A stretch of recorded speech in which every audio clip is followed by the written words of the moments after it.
Good evening all, and welcome. Tonight's video has been graciously sponsored by author Michael Whelan, who some of you may know as he's a regular listener and can be seen sometimes in the comments section. I'm going to read you the blurb of his book, and we have also been very graciously allowed to read the prologue at the very end, after the 10 cult stories for your listening pleasure. Lisa struggled to rebuild her life after a tragedy that might have cost her her son, Paul, his sight. They settle in a run-down apartment building, which is the only place she can afford. At first, the neighbors seem to be supportive and kind, but as a supernatural force begins to claim victims, dark secrets emerge, and Lisa finds herself heading into a world of madness, while fighting desperately to save her son and her life. If you're a fan of cosmic horror, join Lisa and Paul and dare to look deeper into the abyss. So there you have it. As I said, I'll read you the prologue at the very end. If you're interested though, I'll leave you the links in the description in order for you to check it out. But for now, it's time to get comfortable and let the darkness take control. My friends and I back in college would not necessarily call ourselves ghost hunters, but we liked to go out into the woods at night and find old abandoned houses, graveyards and the like, which are plentiful when you live in the middle of nowhere. A common place for us to go was a park, which is very far into the woods, and had an old covered bridge that was supposedly haunted. As an explanation as to why this bridge seems so scary, there is a light at the end of the bridge, and the shadows from the trees form to what look to be a figure. When you sit in the middle of the bridge, the wind makes the figure look like it's moving towards you. To the unsuspecting visitor, this can be a frightening experience. So we like to take our friends here to freak them out. To set the scene, it was late summer on a Wednesday night, probably around 2 a.m. We were all on summer break and had nothing going on. So we decided to take a couple of people down to the bridge to give them a good scare. This area is not easy to get to. There are a lot of steep hills and rocky roads. It is very secluded. So, as expected, there were no other cars on the road. We got down to the bridge, as we had so many other times before. It was tough to see the light at the end, but there were definitely plenty of shadows around, so the scare factor was still pretty high. So, as you're supposed to, we parked our car in the middle of the covered bridge and turned our lights off as well as our engine. Immediately, the people we brought with us saw the shadow figure approaching our car. We obviously tried to play it up and act like we saw it coming towards us. We continued to scare them, but something was wrong the whole time. The figure seemed a lot more lifelike. Not like a tree swaying in the wind. It didn't feel like an illusion at all. I looked over at my friends and could tell that they noticed something was different this time too. It was at this point that I noticed that we were no longer looking at the same shadow figure at the end of the bridge. This one had actually moved directly in front of our car. In a panic, I turned on the headlights because it was becoming a bit too real. Once the lights came on, the figure did not disappear, and it did not stop inching towards our car.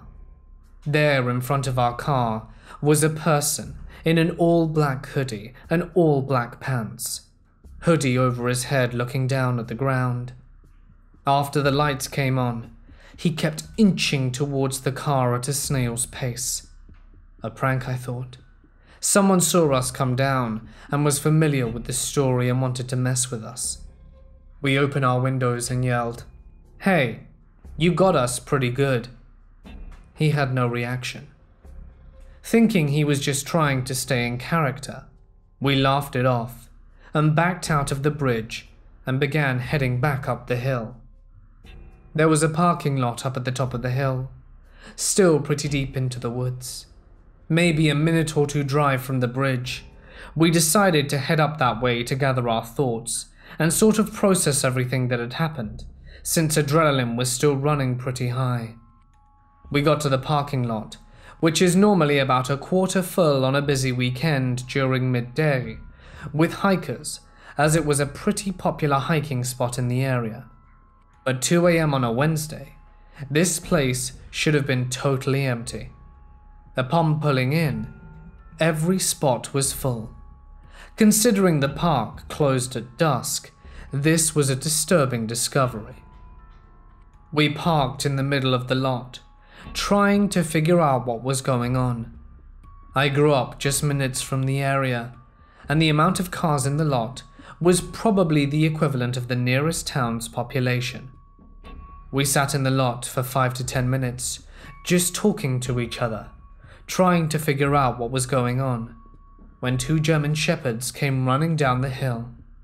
They stopped at our car briefly, and then continued running off into the woods.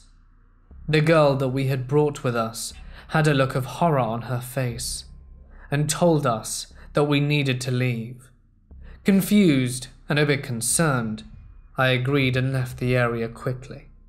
She put everything together and said that cult activity in the area around us was very high. German shepherds are commonly an animal they use for sacrifices. I don't know where she got this information from, but all I know is that it has been about 5 years. I never saw her again, and I never went back to the bridge after that night.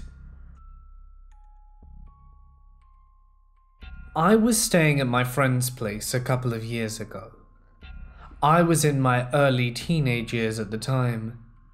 We got bored and decided to go on what my friend called a drainage ditch adventure. Little did we expect this drainage ditch adventure to devolve into what really happened.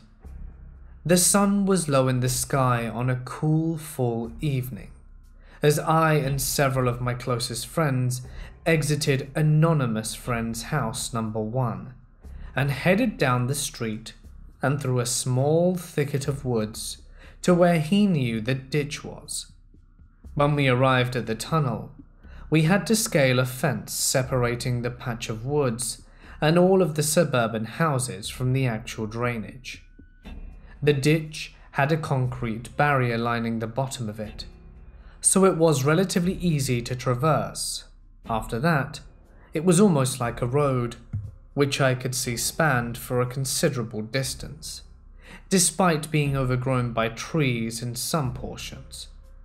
After another small amount of time travelling along the ditch, we reached the tunnel, at which point a hill overlapped it, with more overgrowth hanging down. We walked into the tunnel using our phone's flashlight feature in order to see the quickly darkening environment. Not too far into the tunnel, graffiti became immediately clear on the walls, along with a number of spider webs.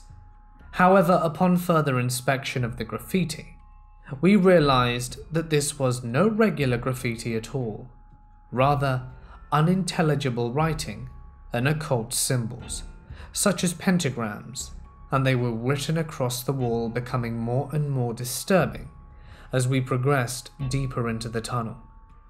As we went further into the tunnel, both my friends and I noticed a low-pitched humming coming from the depths within the tunnel. At first, the noise was barely noticeable, but as we progressed deeper, it became audibly louder. By now, we were thoroughly creeped out and convinced something strange was happening. But before we turned back of our own accord, I noticed and pointed out, to the others' dismay, a pair of 2 glowing dots that had suddenly appeared next to one another, deeper in the tunnel.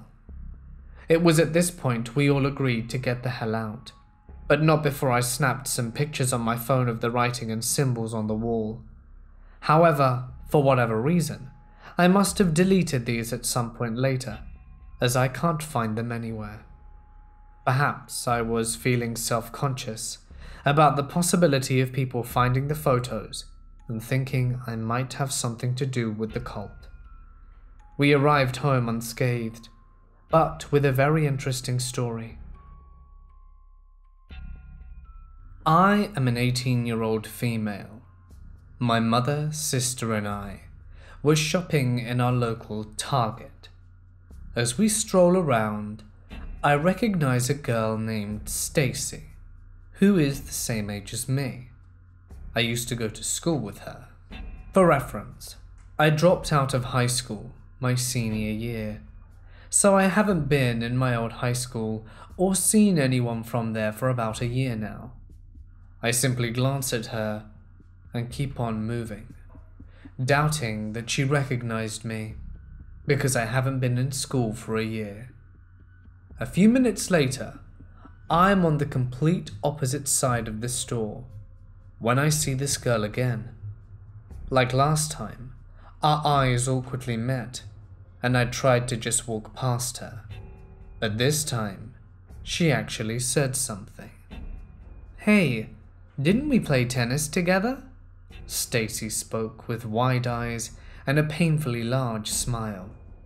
There was a girl standing next to her, but I didn't recognize her.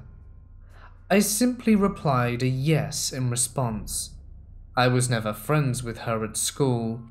In fact, I never talked to her or even liked her. That's when she introduced herself, as if I completely forgot who she was. She goes on to question if I still went to high school, in which I explained that I graduated early with online classes.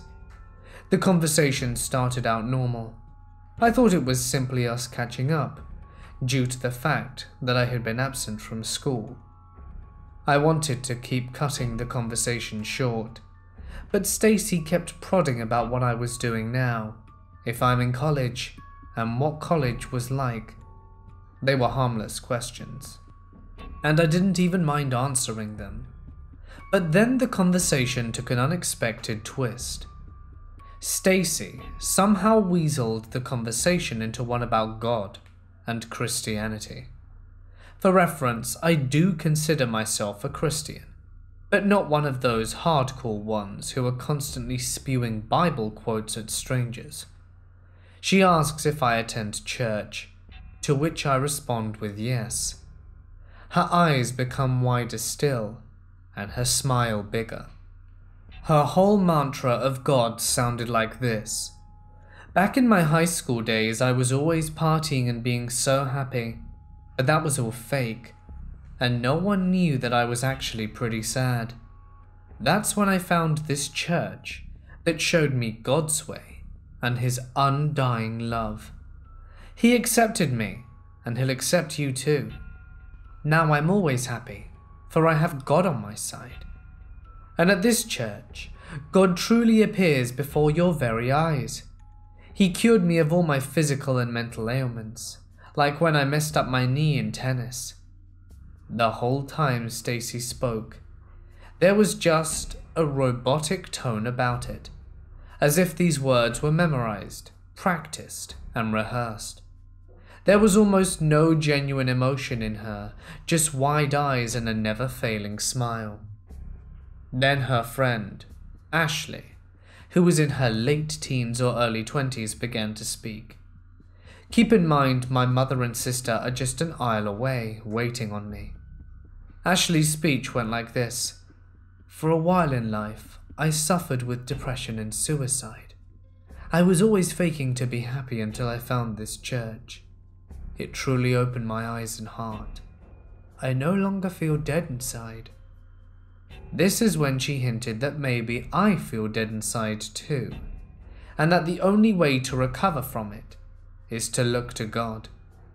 Ashley also used the word zombie to describe this dead feeling, and that's when I began to think that there was something wrong with these girls. Ashley continued on saying, I don't think it's a mere coincidence that we ran into you. God led me to you. He wanted me to reveal to you the way. God put a vision in my mind of you opening a present, and that present is our Lord and Savior. She kept on ranting how this is destiny, that we had met, and that God put Stacy and Ashley in my path to reveal himself to me. When Ashley mentioned depression and suicide, I could not help but to believe her for a slight second. I had been struggling with depression for years, but kept it quiet. And with me being a believer in God, I was almost fooled into thinking that this was a sign telling me to finally open up and get help. But when Ashley began to ramble about her church, that foolish hope dissipated quickly. Then the two moved the conversation onto their own church. They kept stating that it was not a normal church, and that God himself, in flesh and blood, came to listen to them. They informed me that God had come to heal them of misery and grief. She then pulled out a business card which had the church's email, a Bible quote, and her personal phone number before the anticipated departure. They kept saying how cool I am and that they're glad they'd met me, and then we finally parted ways. I remember my legs being extremely weak when I walked away. That's when in my mind it clicked. Are they part of some cult? Their mannerisms and behavior seemed too scripted to be real. That's when my sister found me and answered my suspicions. Apparently, before I had to endure that 10-minute chat with Stacy and Ashley, my sister overheard the girls were having the same conversation with another girl on the opposite side of the store. So this was all scripted, and it was their way of luring and persuading strangers to join their church. I realize now how they do it. To reel me into their discussion, they discussed about my absence from school and my experience in college. To reel in the other girls, they talked about complimenting their outfit and inquiring about her artistic hobbies. I wondered how many people they ended up talking to, and if they were just walking around the store, hoping to find easy targets to interact. I have so many questions, and that's what bothers me the most about this. And being the somewhat religious person that I am, I feel their talks of God unnerved me. It is sort of humorous to think of now, simply because I think crazy God lovers are comical, but I am still bewildered. If you have any information about how cults operate and how they coax people into joining them, please let me know. Does this incident sound like cult members trying to spread their message? Or harmless teenage girls trying to spread the love of God? I wish I knew. I hope I don't see Stacy again, but I might, as she's attending my college next semester. I hope we never meet again. My dad claimed to be in a satanic cult back in the day. From what he told me, this cult seemed to be the real deal.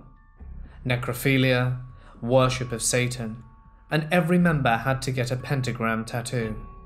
My dad had one, but after he left, he got a tattoo over it. But you can still see a faint outline of the original. This cult supposedly killed people. They are most likely located in Arizona near Tucson. That's where he found them. He said he joined because his wife and kid were murdered.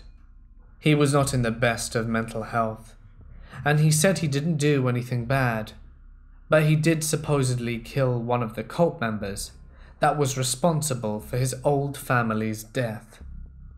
He said that when he was there, they ended up getting his dead grandma on the phone. He said that it sounded just like her, and she said, "I'll see you in hell, Eric," and started laughing maniacally. Then, after all of that, when he left, something might have followed him and attached itself to me. After my dad left a year ago, things started to get weird. I think whatever this thing was realized my dad was getting old and weak, and thought I would be a better victim to terrorize. The only other explanation I have was the one time I astral projected when I was 7, and I could see something following me insidious style. I don't know if I should believe him, but it sounds real. Plus, he has the tattoo. The cults are one of those typical mid-80s to 90s cults, so for the most part, I think they're long gone. I am a 17-year-old boy from New England, and this was an incident that took place about 3 years ago. This was the most traumatic experience I've ever had as a kid. For background, I live in a fairly quiet suburb and always hated school and had friends who hated it as well. My best friend Kevin had decided one day to bunk school. We were very mischievous kids after all. We weren't very big, so we could sneak past people and through things quite easily. Our school's fence wasn't the most secure, so getting out wasn't too challenging, as our school never had cameras at the time either. The exit from this fence led to a long, quite remote road with abandoned houses. This road was really vacant and quiet. Nobody lived there besides a few old folks, so the chances of us being spotted from leaving school were slim. A lot of kids used to hang out there, as there was a woody area nearby and a bush with not many people around. We decided to go to Kevin's house, as his house was closer than mine, as well as being en route. On our way to his house, we saw a man standing about a quarter of a mile away. He was medium build and wore a mask of a horse to be specific. The mask looked like an actual horse's head. This guy gave us chills down our spines. We then greeted him awkwardly with a, "Hey, nice mask, dude." We got no response from the guy and Kevin said, "It isn't Halloween today, bro." We still didn't get a reply, so we decided to turn around, and when we did, we saw another person wearing a rabbit mask about 10 yards away, and soon more of them came out with animalistic masks on. One had a cleaver, the other had an axe. One guy looked to have a cat in his hand. He pierced his knife into it, and the cat's life faded. My heart dropped to my stomach, and I could see the shock and disgust on Kevin's face as well. At this point, we realized that we were being surrounded and needed to get away quickly. They all stood absolutely still. We noticed that their weapons had fresh blood on them, and Kevin said in a shaky voice, "That's blood, dude." Then I nodded and tilted my head towards a nearby bush, and we proceeded to run. The men began walking forwards towards us. We went into fight or flight and ran. We began screaming and ran past them like we'd never done before, even though the weight of our backpacks was holding us back. We managed to cut through the bush and would lead us to a more populated road. They never chased us, and our lungs were drained and our faces illuminated with utter fear. We found another way to Kevin's house. It was a much longer route, which we didn't really mind due to what happened moments ago. I don't know who those people were or what they wanted. They seemed to be part of some cult who preyed on innocent kids. Perhaps they were just a bunch of weird lunatics trying to play a messed up prank. But then, there was always news about kids who went missing around the area, and I strongly believe that it was those people that had been responsible for the disappearances. It would be pointless to even notify the cops, because the cops in this town were useless. From that day, we decided to never bunk school again. We never shared this with anyone, for fear of getting in trouble for bunking school. To this day, it still gives me the chills knowing what could have happened if we had decided to not get away quick enough. This happened last night. My friends and I were all hanging out, and it had already been a hectic afternoon, without getting into too much detail.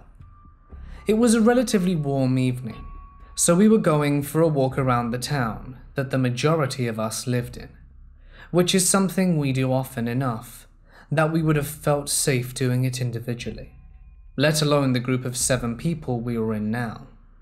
There were 2 15-year-olds and 4 16-year-olds, one of which was a month away from being 17, so we had been walking for over an hour now. We always walked to this ice cream shop, which is the furthest point from the house we meet at before we turn around and go back. We were already halfway home, from there at this 4-way intersection by a Dunkin' Donuts. We're approaching the intersection, laughing about something stupid, when this lady across the street starts screaming. She was borderline old, late 40s to mid 50s. The crazy lady goes, "Wait, wait, stop."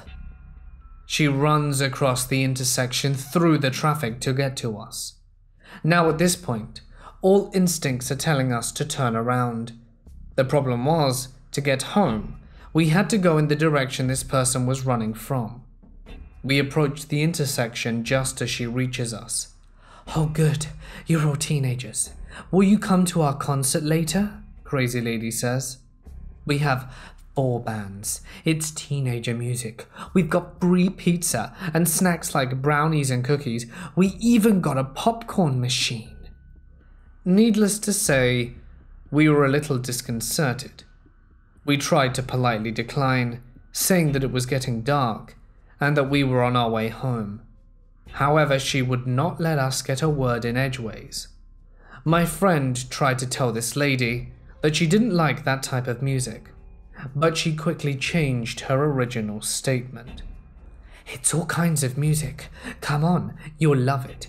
If you don't like it, you can walk right back out. It's just a mile up the street right over there. Come on, you'll fit right in." She then tries to force us in the direction of the concert, trying to get us to follow her. As if there hadn't already been multiple red flags, this was the first of the most significant ones. All of us were extremely uncomfortable now, but trying to laugh it off, my cousin was smart.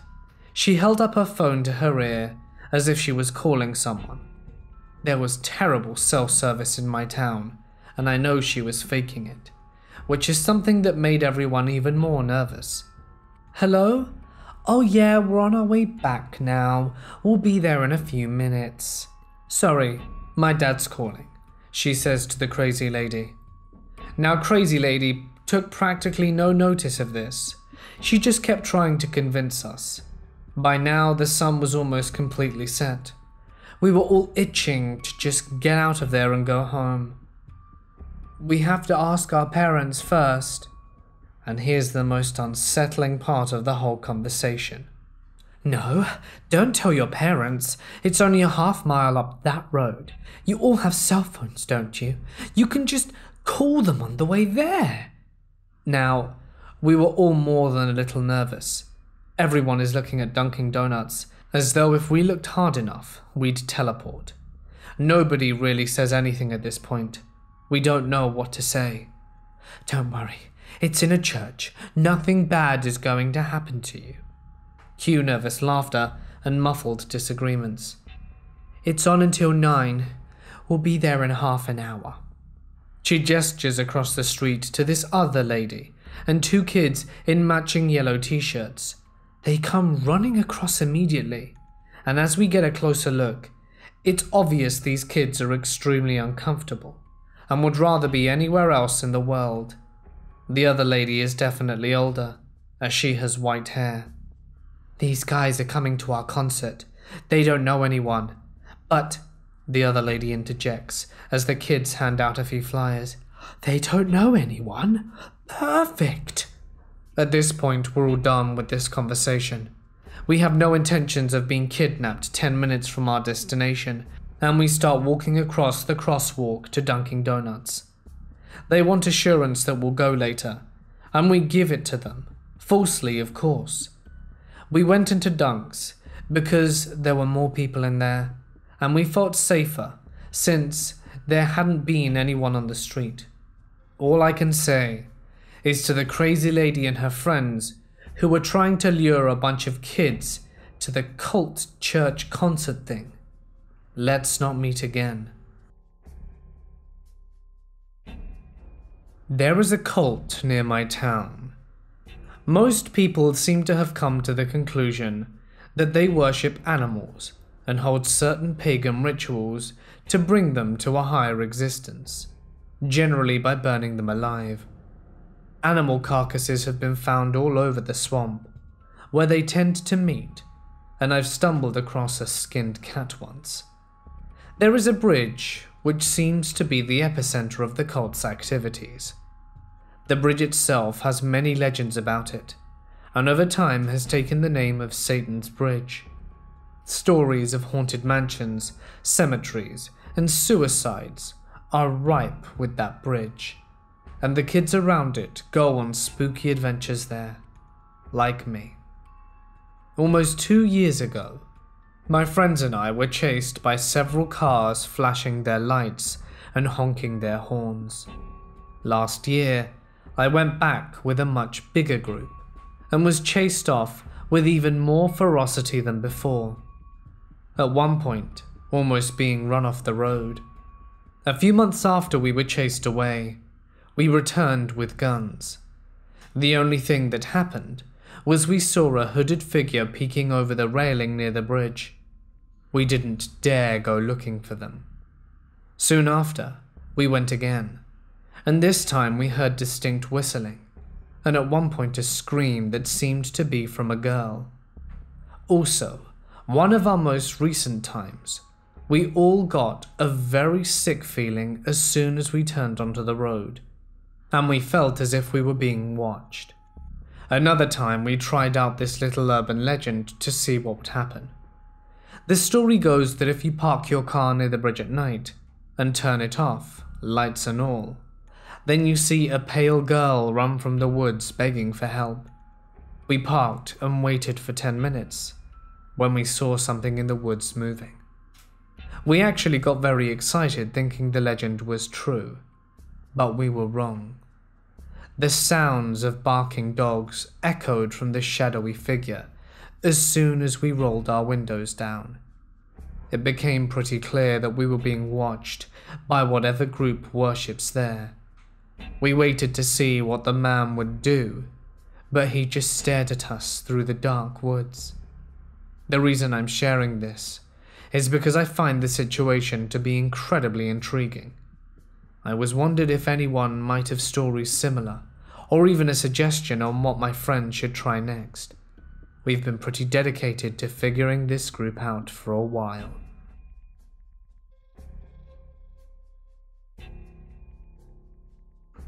I'm British and live in England, and this story takes place when I was 15. It's bugged me out since it's happened.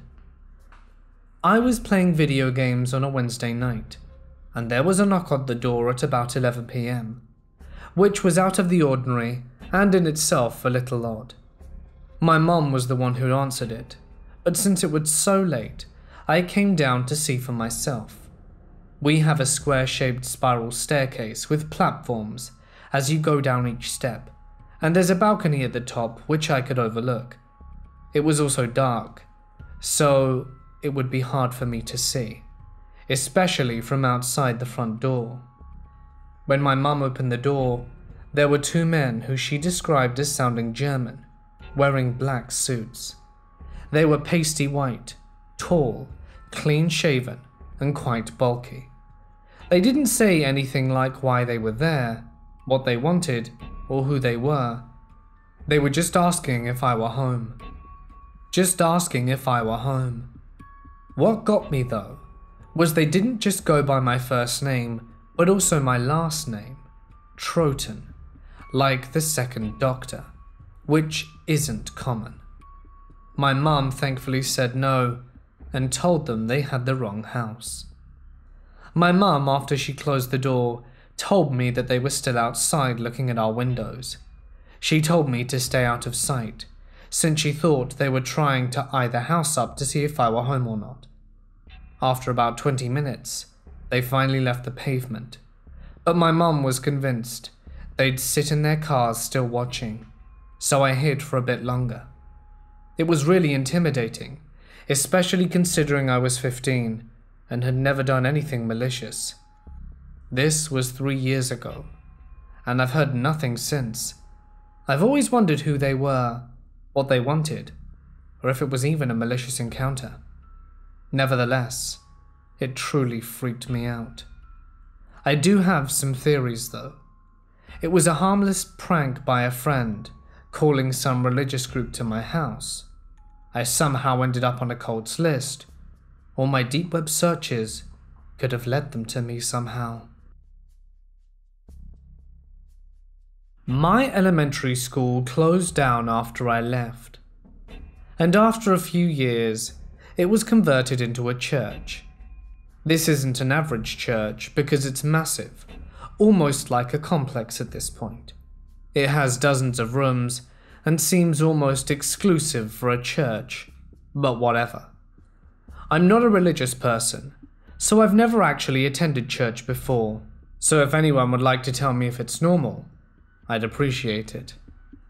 The first thing that I noticed that was off was they demolished the old playground behind the building and filled it in with white gravel. It's just a field of white gravel now. This may be for parking purposes, but I've never seen it used, as there aren't usually enough people there to require it. Next, I was driving home from dinner and noticed an old scorched car. It was also cut in half, protruding out of the front yard of the building. It looked like it had been burnt or in an accident, and painted. On the front were the words, "The end is near." I was immediately taken aback by this, as it came out of nowhere and kind of seemed like fear-mongering. A person I know who attended the church there one day noticed some odd things.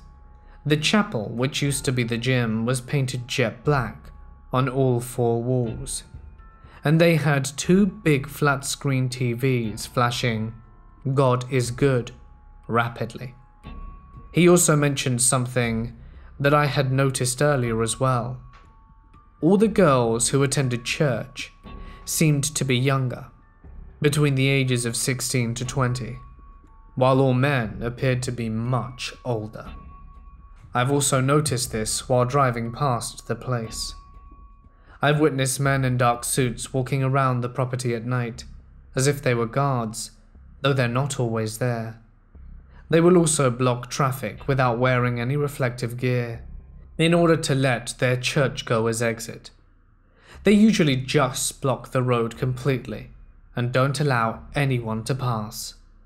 All these things separately wouldn't be weird if isolated, but together, they have raised my curiosity, and those people around me. I'm having a conversation with a guy who actually attended it, and asked him to describe some of the things. Keep in mind I don't know how true any of his part is. He said that there are a lot of valets who will park your car for you, and they all just look dead inside. Just another interesting thing to throw in. He also thinks there's a link to Chick-fil-A, because many of the girls who work there go to this church. Perhaps this is a coincidence, but I'm just putting it out there. This story is about me, and a guy who I've known for about 2 years, Perseus. I met him through a mutual friend, though we're no longer friends with that first friend, but became friends with Perseus and his roommates. At the time I didn't have much of a social life, as I worked weird hours and drifted apart from people, and these guys were really welcoming. I'd had no luck with dating lately, and they were really enthusiastic about helping me with that. The guy called his group of friends a tribe, and hosted parties at their house. And then one night, he invited me out with him meeting some friends at a library to attend a class, and Perseus told me on Facebook that he wanted me to come. So I went, and it was Perseus sitting at a table with some friends and reading some self-help book. I personally am not into the self-help scene, but I know this is a very diverse scene, but generally it was never my thing. I like seeking advice and stuff, and I'm all about improving myself in different ways. But reading hundreds of pages?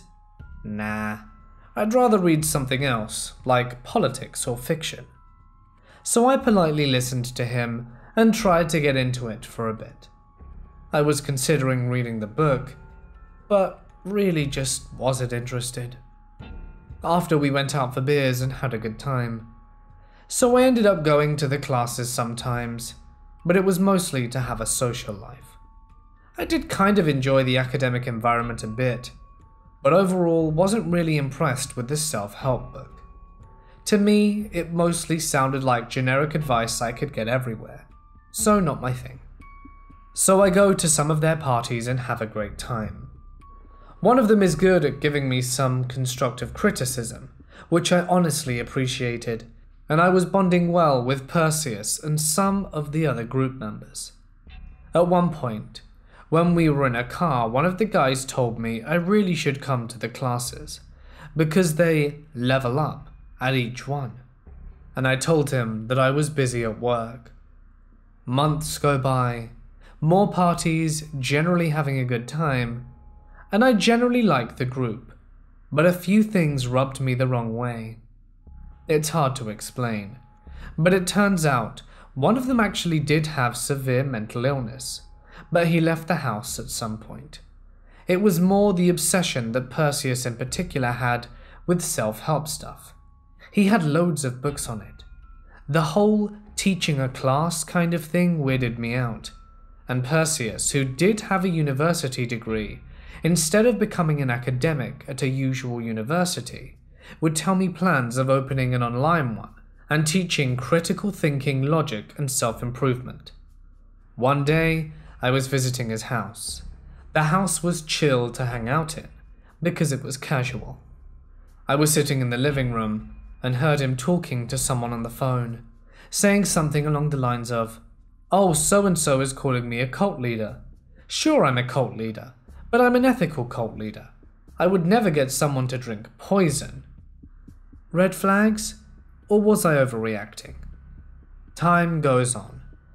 I just brush off me hearing him say that. I just figure he might have been joking, or doesn't quite understand what a cult means. Anyway, more parties happen, generally cool. I help them move, and he does things, Perseus, that rub me the wrong way sometimes. Like one time we were at a coffee shop, and a good-looking woman passes, and he says to us other guys, "Wow, look at her tits." And I'm like, okay. And thing is, I'm not prude or anything. I talk to my friends about sex sometimes. I just think it's kind of trash talk. I don't say anything because I have the feelings of these guys, who are kind of like broad and dude-like, and will just tell me I'm overly PC or sensitive. If I see a nice-looking woman pass by, I might say, "Wow, she's pretty," to my buddy or something like that. But really, that's just vulgar, and vulgarity is one of my personal pet peeves. But I'm not going to ask him to change just for me.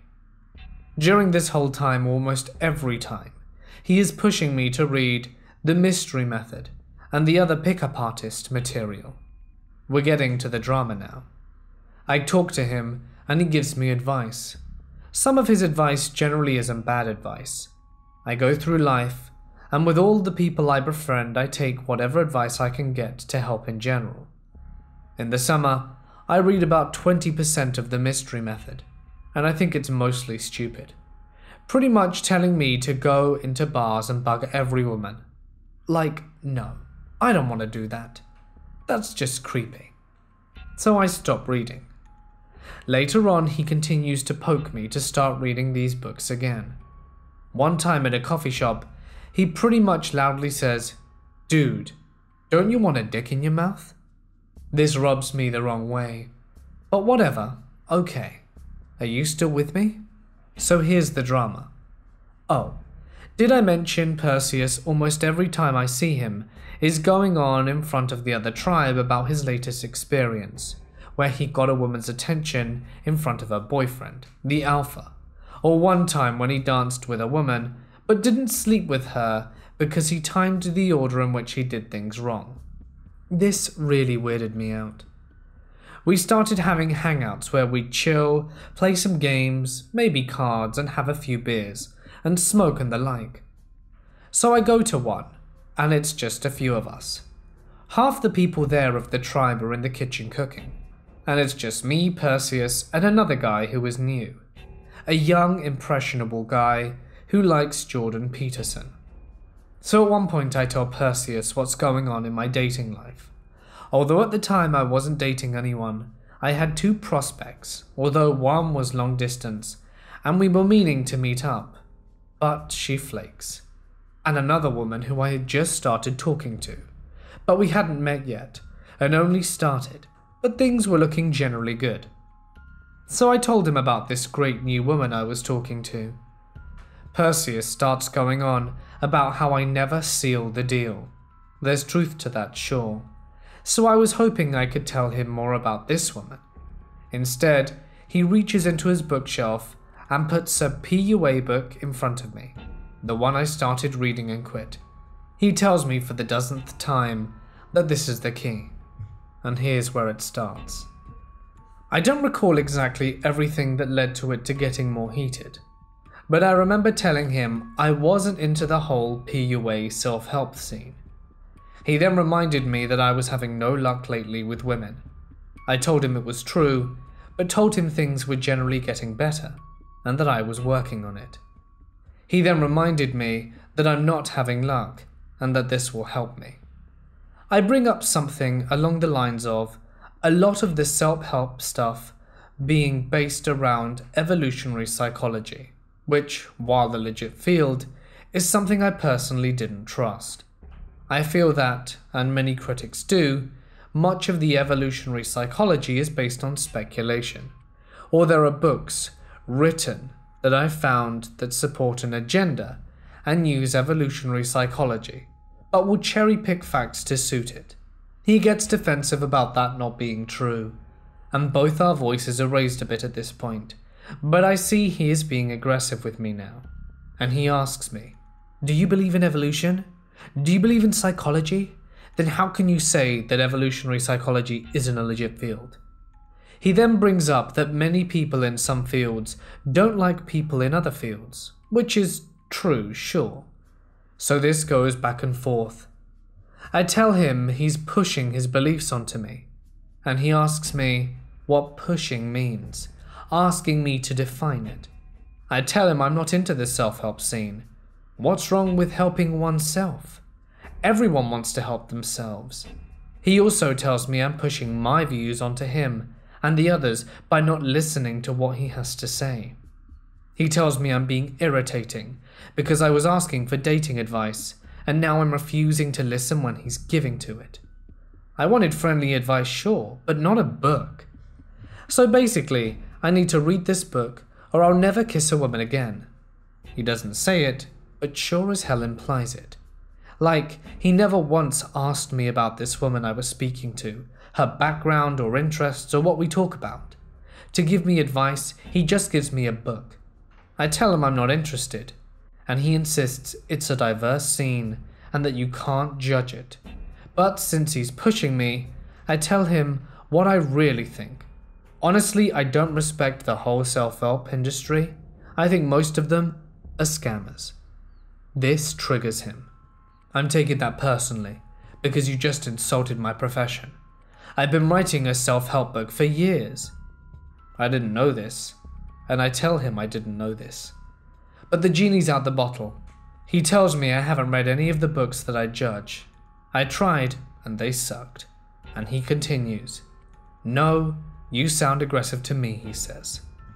He tells me he read all of my short stories, as I'm a fiction writer, and was all upset that I never once went to his website, when I didn't even know he had one.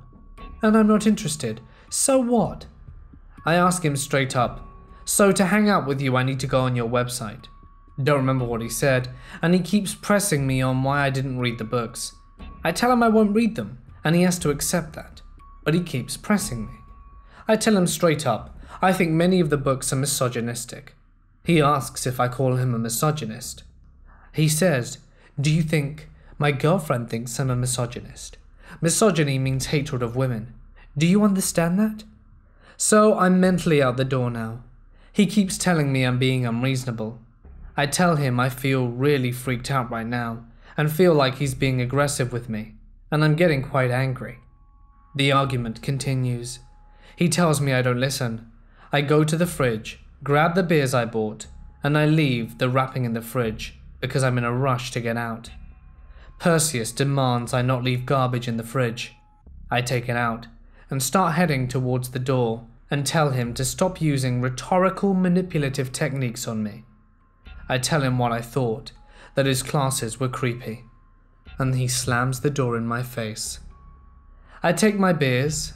By the way, we both had only had one drink at this point, so it's not the alcohol.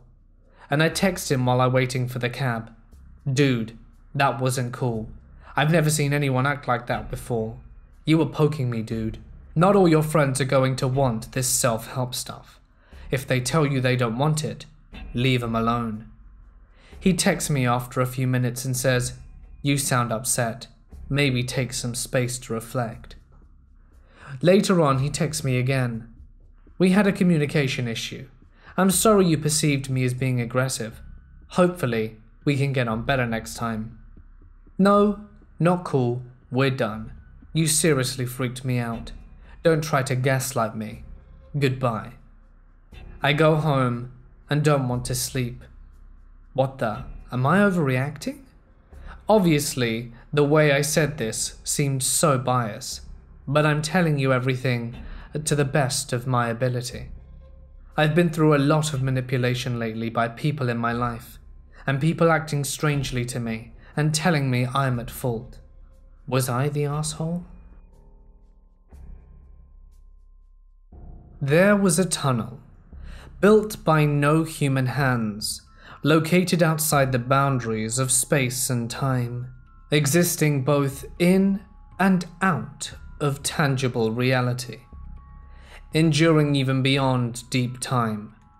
It wasn't made of stone, brick, or wood, but corrugated rotting flesh and bones. It would pulsate, like the very innards of a beast. Against any natural law that might have been left, there was a dim, sickening glow coming from nowhere, preventing the living cave from diving into pitch-black darkness. The air was warm and saturated, impregnated with the overpowering stench of festering wounds. Its length was endless, stretching all the way through the fabric of reality, and even beyond the ceiling, if any, spanned farther than the reach of any being's spectrum of sight. From the floor to the miles and miles upwards, galleries of spinal cords, ribs, femurs, veins, and muscle, arranged in disarray, could be poorly discerned. But I could see, omnipresent eyes on everywhere and nowhere. Lost within this landscape of utter gore, there was a light-haired girl, no older than 10. She had been there for months now. I could see within her mind and through her eyes. To her, it felt like years. She had begun to forget how old she was, where she had come from. Even her name was fading from her memory. She felt like it had been decades. But how could anyone survive for so long without nourishment or respite of any sort? There was no food or water to be found anywhere, no rest, and yet the girl felt the grip and possession of ravaging hunger. She became so hungry that only her survival instincts drove her. She tried to bite off a morsel from the walls. She'd tried to take a piece from the floor. She was so desperate with hunger that she would take a shred from the ceiling if she could reach it. Despite feeling and smelling like flesh, the girl couldn't grasp the walls and floors, for they were tough and dense, an impenetrable conglomerate of gore. Her teeth were shattered, fingernails ripped and torn, during the struggle to obtain nourishment from the carnage. As the girl grappled with hunger from meat in the walls, the snakes came, hungry for the girl's flesh. They were such strange creatures, feral, jade-like beings, boneless monstrosities whose eyes were perpetually seeking to satisfy their voracity, moving in ways that defied the poorly established laws of physics within the living tunnel. Paradoxically frantic, and yet restrained as if on a leash, or attached to something else, to someone else. The snakes had mouths stretching infinitely, displaying sickening curling tongues, and hundreds of razor-sharp, needle-like fangs. The jade snakes wouldn't think or hesitate, just attack. Instinctually striking with viciousness, only paralleled by malevolence, compelled by a gluttonous rage that apparently no prey would satisfy. Not a child, nor even an adult swallowed whole, would cease for their pursuit of palabulum. I too ran from them, long ago. I remembered that I ran from them many times for many years, even centuries I ran. It had been thousands of years, or at least that's what it felt like. Regardless how much time had passed, I could still feel those fangs piercing through my flesh, lodging into my bones, violating and corrupting the marrow. Curling tongues furiously flickering and wrapping around me, maiming me, mangling me, and yet not a single drop of blood would be spilled. I found myself missing the pain. I even yearned for the despair. Loneliness was the only feeling I had now. The jade serpents had a repugnant odor, a smell so putrid and intense it would permeate even beyond the tunnel of festering guts. It was as if they alone were the emissaries of rot. Their foetor could be perceived long before their unnerving hisses reached the ears. The sonorous reverberating of their glottis rattle could be heard even through the rift. The blind boy could sense it. He could hear the hisses, the frantic darting movement of them, almost like a dance. It gave me hope. If their stench and maddening sounds could make it out of this place, perhaps I could too. They charged at the paltry child, so innumerable that the snakes would have to fight over a piece of bone or chunk of the girl's flesh. She ran forwards, and with each step taken to save her life, with each beat of her desperate heart, memories would become less cloudy, and the girl recalled her name. It was Mia. Mia sobbed for her mother, eyes filled with tears.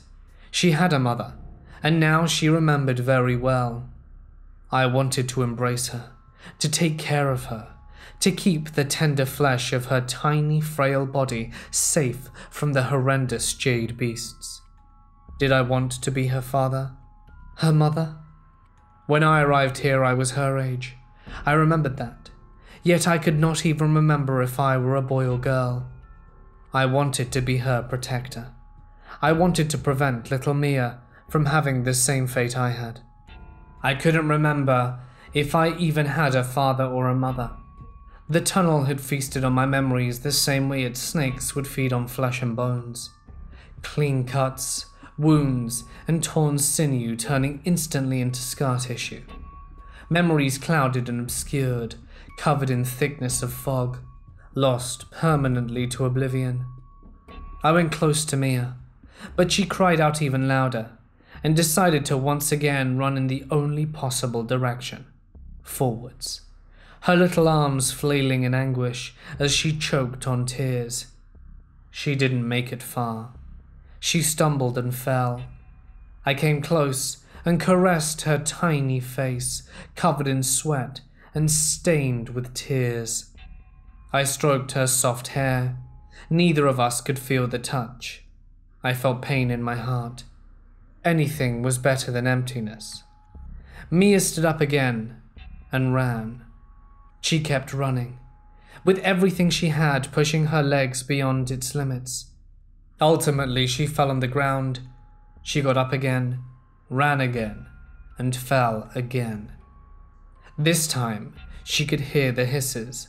The malodor from the snakes was so strong that Mia almost threw up. She covered her mouth as the snakes attacked, 1,000 of them at the time. Her screams so loud and desperate, it felt like they could reverberate through many realities. It felt like her screams could create rifts of their own. Her tears so profuse and desperate, Mia created a rift within me. She fainted, and another week passed. Or perhaps it was 1,000 years, maybe a month. It didn't matter. It must have been a nightmare, a shared phantasm. I couldn't remember any gods, but I tried to pray. I prayed for this whole nightmare not to be real. In some way my prayers seemed to have been answered. I could slip through the rift. I had become lost within her memories. Perhaps I was wandering along the dark corridors of fragmented, unrequited dreams. It wouldn't be the first time overeating had this effect on Mia. After all, her mother allowed 3 times the amount of hot cocoa and gingerbread she usually had on a Sunday. But now, she was also allowed it before going to bed. "Is it some sort of celebration?" Mia asked with bright eyes. "No, Mia. It's just a way to show you how much Daddy and I love you," was the reply. Mia would not smell blood, nor the rot of festering flesh. Instead, the sweet scent of hot, steamy cocoa and warm gingerbread. She was home, and I was with her. "Don't you fill up our princess with candies. I'm fixing some steak for dinner." The voice was unmistakable. Even though I had never heard it before, the accent was familiar. It was Mia's father. "And since when were you able to afford steaks, Mr. Chef?" Mia's mother sounded joyful. "Since I got a promotion to the lower levels, and as funny as it sounds, a raise." "Oh, in this case, our Christmas wish list will be longer." "Hey, Mum and Dad, stop arguing." They weren't arguing. Even for a little girl, it was obvious that her parents were having a good time. After so many bad things that had happened to the family, now it felt like luck was finally on their side. I could see each and every hardship they endured. I could feel it. "So what will my little lady wish for on Christmas?" Mia's father was now embracing her. "A Christmas tree," was the reply without hesitation or a second thought. This brought a sad smile to her father's face and tears to his eyes. He remembered the previous year where he wasn't able to afford any gifts, not even a small Christmas tree. Knowing how much his daughter loved Christmas trees, he got one from a pawn shop. It was entirely bright pink, straight from a famous brothel in Maine, said the owner. It cost him $2 and some cruel jokes that would accompany him on the way home. "Whatever you want, my little princess," said the father, embracing Mia. "Whatever you want." His heartbeats were audible now, even to me. She closed her eyes, feeling safe, safer than she had ever felt before. But when Mia opened them again, gone was her father, her mother, and their room. Nothing was left but the stench of putrefied wounds. The snakes attacked her. In each encounter with the snakes, Mia would become mauled, more and more savagely. She now walked with a limp, and still no blood spills, not a solitary droplet. It was as if she was born missing entire limbs, without internal organs, and collapsed gaps where her flesh and bones would be. The serpent's venom was more like a saliva, sealing the ruptured through left behind in material translucent and thinner than skin. Mia felt dizzy and feverish as the jade snakes once again drew near. Unlike the countless times before, they weren't rushing. They didn't have to. Mia wanted to run, but her right leg felt numb and went limp. There was no hope of escape, not even if there were a rift right in front of her. Mia then thought the snakes might have known her legs had become useless. Perhaps the unearthly creatures were savoring their victories as their prey was growing weak and finally lying motionless. I rushed towards the snakes, since when I myself had means to fend them off, it didn't matter. I would protect her at all costs. Mia was my daughter now. She cried out in pain, or was it despair? I did also, but only for a moment. Now, beyond time and space, there was an abeyance in oblivion. A thought gripped me. Had I finally made it out of the tunnel? Perhaps I could have taken Mia with me. Were we free? Hey guys, it's Mort here, and thank you so much for listening. I hope you enjoyed the stories and the prologue of Within the Walls. It sounds like a pretty chilling book. Like I said at the start, you'll be able to find all the information if you'd like to read it available in the description, and it is available in ebook format. And it would mean a lot if you'd help a fellow member of the horror community. Anyway, if you liked the video, please do not forget to drop a like and leave a comment with your thoughts. If there's a story that you would like to share, feel free to post it to my Reddit or send it to my email. Either are fine, and it could be featured in a video very soon. But for now, I'm gonna sign off. Stay awesome, and I'll see you in the next one.